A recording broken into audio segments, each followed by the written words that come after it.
നിങ്ങളുടെ കുഞ്ഞിന് വീട് പോലെ സുരക്ഷിതമായ മറ്റൊരിടം തിരയുകയാണോ? എങ്കിൽ അങ്ങനെ ഒരിടം പൂക്കോട്ടുംപാടത്തുണ്ട്. വണ്ടർ ബീസിൽ 6 മാസം മുതൽ 5 വയസ്സുവരെയുള്ള കുട്ടികൾക്ക് പ്രവേശനം. കൂടുതൽ വിവരങ്ങൾക്ക് ബന്ധപ്പെടുക wonder bees day care near Supplyco people hospital road Pookkottumpadam. Palakkad വാണിയംകുളത്തു നിന്നും കാണാതായ ഒരു കുടുംബത്തിലെ 3 പേരെ 4ാം ദിവസവും കണ്ടെത്താനായില്ല.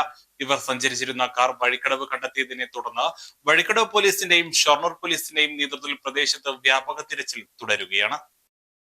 വാണിയംകുളം കൃഷ്ണകൃപ വീട്ടിൽ ബാബു ഭാസ്കർ, ഭാര്യ രമാദേവി, മകൻ വിഷ്ണു എന്നിവരെയാണ് കഴിഞ്ഞ വ്യാഴാഴ്ച രാവിലെ മുതൽ കാണാതായത്. ബന്ധുവീട്ടിലെ വിവാഹ ചടങ്ങിൽ പങ്കെടുക്കാൻ പോകുകയാണെന്ന അയൽവാസികളോട് പറഞ്ഞാണ് ഇവർ വീട്ടിൽ നിന്ന് പുറപ്പെട്ടത്.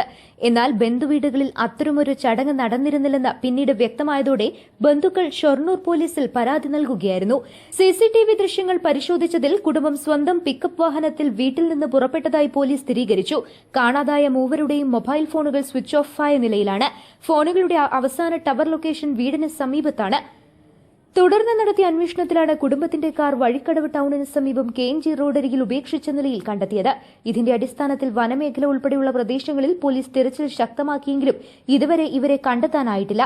കുടുംബത്തിന് സാമ്പത്തിക ബാധ്യതകൾ ഉണ്ടായിരുന്നതായുള്ള വിവരങ്ങളും പോലീസിന് ലഭിച്ചിട്ടുണ്ട്. സാമ്പത്തിക പ്രതിസന്ധിയെ തുടർന്ന് സ്വമേധയാ മാറി നിൽക്കുകയാണോ അല്ലെങ്കിൽ മറ്റെന്തെങ്കിലും സാഹചര്യമാണോ ഉണ്ടായതെന്ന ഉൾപ്പെടെ എല്ലാ സാധ്യതകളും പരിശോധിച്ചു വരികയാണ്. ബന്ധുക്കളിൽ നിന്നും മറ്റ് ബന്ധപ്പെട്ടവരിൽ നിന്നും കൂടുതൽ വിവരങ്ങൾ ശേഖരിച്ചു വരുന്നതായി പോലീസ് അറിയിച്ചു. News bureau, Edakkara.